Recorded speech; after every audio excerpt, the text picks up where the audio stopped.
এই অঙ্কটি NTPC CBT 1 পড়েছে। দেখো এই অঙ্কে বলা হয়েছে একটি পরীক্ষায় পাস করার জন্য সর্বোচ্চ নম্বরের 33% পেতে হয়। একজন ছাত্র 130 নম্বর পেয়ে 35 নম্বরের জন্য ফেল করেছে, পরীক্ষার সর্বোচ্চ নম্বর কত? দেখো এই টাইপের অঙ্ক করার জন্যে যত নম্বরের জন্য ফেল করবে সেই নম্বরটা দিয়ে দেবে, অর্থাৎ যোগ করে দেবে। মানে দেখো 33%, 33% সর্বোচ্চ নম্বরে 33% পেতে হবে, ঠিক আছে? কিন্তু সে পেয়েছে কত? 130, ঠিক আছে?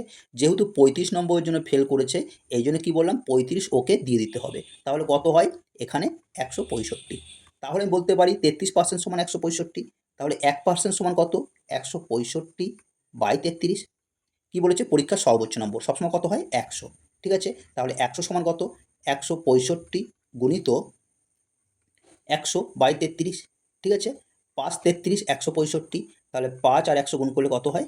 500। তাহলে এই অঙ্কটির অ্যান্সার কত? অপশান ঘ, 500। ওকে।